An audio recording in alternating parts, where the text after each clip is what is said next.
Hey everyone, welcome to Archu Bio Tutorial. I hope you all are doing great. So एक great काम और भी कर दीजिए, मेरे चैनल को सब्सक्राइब कर दीजिए, लाइक कर दीजिए, शेयर कर दीजिए और अगर मन हो तो अच्छा सा कमेंट भी कर दीजिए. So I have a 10 most important questions with explanation regarding the photosynthesis. और ये सिर्फ 10 मोस्ट इम्पॉर्टेंट क्वेश्चन ही नहीं है गाइस. अगर आप क्वेश्चंस को देखेंगे तो आपको इसके अंदर एक क्वेश्चन के साथ कई सारे क्वेश्चंस के जवाब मिल जाएंगे और यही क्वेश्चन घुमा फिरा के पूछे जाते हैं एग्जाम्स में. सो स्टार्ट करते हैं.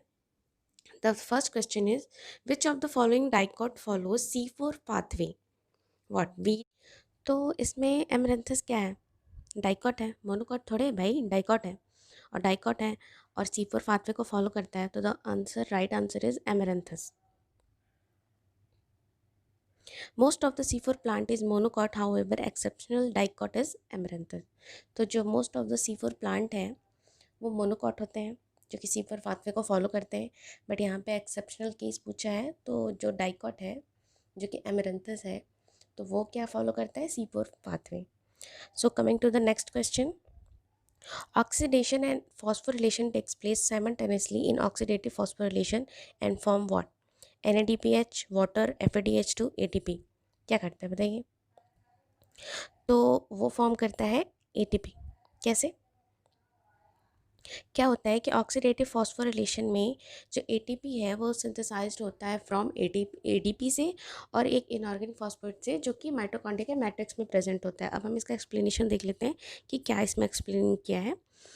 तो in oxidative phosphorylation process, ATP is synthesized from ADP and phosphate in the matrix of mitochondria.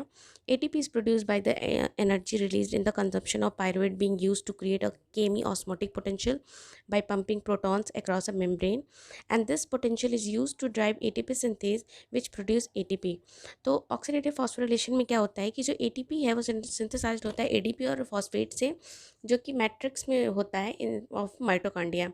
और जो एटीपी प्रोड्यूस्ड हुआ है बाय द एनर्जी वो रिलीज होता है in the consumption of pyruvate जो कि यूज़ किया जाता है टू क्रिएट अ केमी ऑस्मोटिक पोटेंशियल. एक केमी ऑस्मोटिक पोटेंशियल को क्रिएट करने में जो कि प्रोटॉन को पंप करने में हेल्प करता है for across the membrane, and this potential is use to drive ATP synthase which produce ATP. So the coming to the next question, photosynthesis takes place only in red light, sunlight, visible light obtained from any source या high intensity of light. क्या हो सकता है? So the answer is visible light obtained from the any source. Photosynthetically active radiation, often abbreviated PAR, designated the spectral range of solar radiation from 400 to 700 nanometer that photosynthetic organisms are able to use in the process of photosynthesis. This spectral region corresponds more or less with the range of light visible to the human eye. So easily ये कहा गया है कि जो spectral range होती है photosynthetic की radiation की वो 400 to 700 नैनोमीटर होती है जो कि ऑर्गेनिज्म जो है वो एबल होते हैं उसको यूज़ करने के लिए. और जो ये स्पेक्ट्रल रीजन होता है वो मोर और लेस विजिबल लाइट के आसपास ही होता है जो कि हम ह्यूमन आई वो देखते हैं visible light. Okay, so the coming to the next question. Which of the following do not act as a electron donor and acceptor during non-cyclic photophosphorylation? क्या होता है? Chlorophyll second A of P S second, NADP या both A and B या none of the above. So the answer is NADP. NADP and ATP drive the reduction of CO2 to more useful organic compounds such as glucose, whereas chlorophyll molecules serve as both electron donor and acceptor. So यहाँ आप देख सकते हैं कि यहाँ पे एक के साथ क्वेश्चन एक पूछा था, आंसर एक होना चाहिए, लेकिन यहाँ पे दो तीन आपको आंसर मिल गए कि NADPS तो होता ही है, साथ में ATP रिडक्शन करता है. और थर्ड चीज़ क्या पता चली है कि where as chlorophyll molecule serve as both electron donor and acceptor. मतलब क्लोरोफिल यहाँ पे अगर पूछा होता कि कौन सा है ऐसा मॉलिक्यूल जो कि एज अ डोनर और एक्सेप्टर काम करता है, तो यहाँ पे क्लोरोफिल आंसर होता है. बट यहाँ पे पूछा है कि नहीं करता है, तो यहाँ पे आंसर होगा NADPH. ठीक है, और साथ में ये भी पता चल गया कि ATP भी होता है. So the next question is oxygen molecule in glucose formed during photosynthesis comes from where? Water, organic acids, CO2, none of the above. So the correct answer is CO2, because जो glucose होता है वो CO2 से तो बनता है, photosynthesis होता है तो CO2 ही तो ग्लूकोज फूड का वो करता है, क्या कहते हैं उसको, कंजम्पशन। ओके, सो आंसर देख लेते हैं। Since glucose is formed from CO2 and hydrogen release from water, hence oxygen comes from CO2। Next question is, the photosynthetic assimilation of atmospheric CO2 by leaves yield sucrose and starch as end product of two gluconeogenic pathways that are physically separated. Which one of the following combination of cell organelles are involved in such physical separation of the process? क्या पूछा है इसमें कि जब क्या होता है कि जब CO2 का ट्रांसलोकेशन होना होता है तो वो कहाँ, उसका जो जगह होता है वो कहाँ होता है, वो साइटोसॉल में होता है। ठीक है, और जब ट्रांसलोकेट होता है तो किस फॉर्म में होता है, सुक्रोज के फॉर्म में, क्योंकि जो सुक्रोज होता है वो नॉन रिड्यूसिंग फॉर्म है। ठीक है, लेकिन जब CO2 को फूड स्टोर करना होता है तो वो स्टार्च में कन्वर्ट होता है, और जो उसका पोजीशन होता है दैट इज़ क्लोरोप्लास्ट। तो आंसर हम देख लेते हैं कि किससे मैच खा रहा है। तो ए में क्या है, सुक्रोज इन साइटोसोल, ये तो सही है, एंड स्टार्च इन माइटोकॉन्ड्रिया, तो ये तो गलत हो गया। सेकंड क्या है, sucrose in chloroplast and starch in cytosol, ये उल्टा ही कर दिया इसने, ये भी गलत। सी क्या है, sucrose in mitochondria and starch in cytosol, ये अगेन गलत। And the last is sucrose in cytosol and starch in chloroplast, तो ये आंसर तो बिल्कुल करेक्ट है।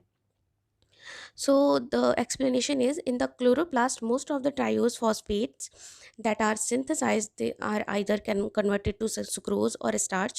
Starch gets accumulated in the chloroplast, whereas sucrose is synthesized in the surrounding cytosol. Now the coming to the next question, seventh, absorption spectrum of chlorophyll is maximum in which light? Red light, blue light, purple, green. So इसका answer होगा blue. Answer देख लेते हैं। Absorption spectrum of chlorophyll is maximum in blue light, whereas action spectrum is maximum in red light. तो यहाँ पे आप देख सकते हैं कि आपको दो आंसर मिल गए। यहाँ पूछा था एब्जॉर्प्शन स्पेक्ट्रम ऑफ क्लोरोफिल, तो मैक्सिमम किस में होता है, ब्लू लाइट में होता है, लेकिन यहाँ पे एक्शन स्पेक्ट्रम का भी आपको आंसर बता दिया है कि मैक्सिमम किस में होता है, रेड लाइट में। So the next question is, dash is oxidized and dash is are reduced during dark phase of photosynthesis. क्या, NADH CO2, B water CO2, C water oxygen, D CO2 carbohydrates. So इसका answer हो जाएगा CO2 carbohydrate. Explanation देख लेते हैं। During dark phase the reduce NADPH2 transfer its hydrogen to CO2 which is reduce to carbohydrate. तो dark phase में क्या होता है कि जो NADPH2 का हाइड्रोजन मॉलिक्यूल है वो ट्रांसफ़र हो जाता है किस में, CO2 में, और वो रिड्यूस हो जाता है फिर कार्बोहाइड्रेट में। So the next question is, does act as the source of CO2 during Calvin cycle in C4 plant? क्या हो सकता है इसका answer? Malic acid, phosphoenol pyruvate, oxaloacetic acid, none of the above. So the correct answer is malic acid. During C4 pathway, malic acid undergo decarboxylation to release CO2. तो क्या होता है, C4 pathway में मैलिक एसिड बनता है जो कि 4 carbon compound है, उसका decarboxylation होता है जहाँ से CO2 रिलीज होता है। So moving to the next question, the electron emitted by P680 is replaced by electron from dash in case of non-cyclic photophosphorylation. तो क्या होगा इसका आंसर? इसका आंसर हो जाएगा वाटर। कैसे, देखते हैं आगे। The electron is raised during photophosphorylation, but instead of falling back down, it is stolen by another electron deficient molecule in the electron transport chain.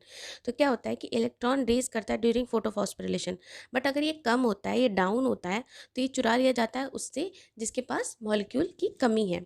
ठीक है, ऑलरेडी इसके पास मॉलिक्यूल की कमी है in the electron transport chain. Meanwhile, the photosystem stolen electron is replenished by photolysis of H2O to H plus and O2। जबकि जो photo system है उसमें क्या होता है कि जो इलेक्ट्रॉन है वो उसकी आपूर्ति क्या होती है कि वाटर, मतलब फोटोलिसिस, वाटर के फोटोलिसिस से होती है, जो कि किस में कन्वर्ट टूटता है, H प्लस और O2 में। So thanks for watching this video. I hope आपको समझ में आया होगा, और अगर आपको वीडियो अच्छा लगा तो please do subscribe, like, comment, share. और ऐसे ही मैं और भी ज़्यादा PYQs क्वेश्चंस लाती रहूँगी with the explanation. So thank you so much guys, bye.